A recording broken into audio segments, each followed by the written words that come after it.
Hi dears, എല്ലാവരും happy അല്ലേ? Welcome to our channel.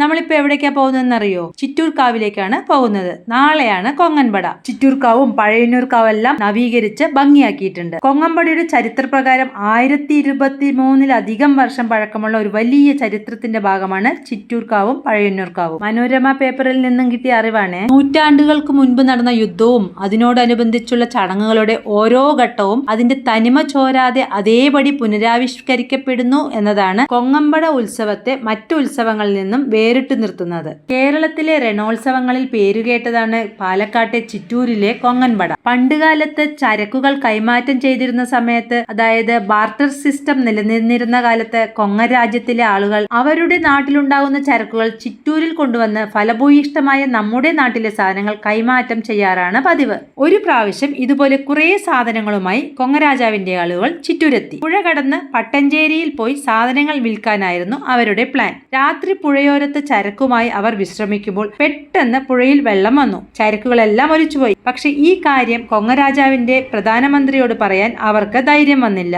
ശിക്ഷ കിട്ടുമെന്ന് ഉറപ്പായിരുന്നു. അപ്പോൾ അവരൊരു കഥയുണ്ടാക്കി. ചിറ്റൂരുകാർ അവരെ കൊള്ളയടിച്ചെന്നും ചരക്കെല്ലാം അങ്ങനെ നഷ്ടപ്പെട്ടുവെന്നുമായിരുന്നു കഥ. ഫലഭൂയിഷ്ടമായ ചിറ്റൂരിൽ പണ്ടേ കണ്ണുവെച്ചിരുന്ന കൊങ്ങരാജാവ് ഇതൊരു അവസരമായി എടുത്തു. ചിറ്റൂരിനെ അവരുടെ അധീനതയിലാക്കിയാൽ പിന്നെ സാധനങ്ങൾ യഥേഷ്ടമാവും. പിന്നെ ചരക്കുകൾ കൈമാറ്റം ചെയ്യേണ്ട ആവശ്യമേ വരില്ല. അതിനായി കൊങ്ങരാജാവ് ഒരു പടയൊരുക്കി. അതാണ് കൊങ്ങൻപട.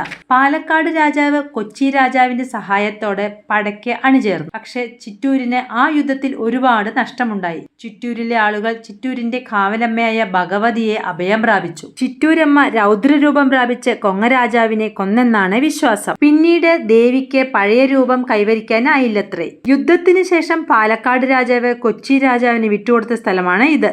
യുദ്ധത്തിന്റെ മിക്ക അംശങ്ങളെയും പുനരാവിഷ്കരിക്കുന്ന രീതിയിൽ ആഘോഷിക്കുന്ന ഒരു ഉത്സവമാണ് കൊങ്ങൻപട. കൊങ്ങരാജാവിന്റെ ചാരന്മാർ വരുന്നു, ആശാരി മൂശാരി വരുന്നു, ഓല കൊടുത്തയക്കൽ, ഓല വായിക്കൽ, യുദ്ധപ്രഖ്യാപനം നടത്തൽ, അങ്ങോട്ടും ഇങ്ങോട്ടും പടയോട്ടം നടത്തുന്നു. യുദ്ധത്തിൽ മരിച്ച പടയാളികളുടെ ശവവുമായി ഘോഷയാത്ര, ശവം കൊത്തിപ്പറിക്കാനായി ഗരുഡന്മാർ വരുന്നു. ഇങ്ങനെയുള്ള എല്ലാ കാര്യങ്ങളും ഈ 10 ദിവസത്തിനുള്ളിൽ നടത്തും. കുംഭത്തിലെ കറുത്ത വാവ് കഴിഞ്ഞു വരുന്ന ബുധനാഴ്ച കണ്യാറ് എന്ന ചടങ്ങോടെയാണ് തുടങ്ങുന്നത്.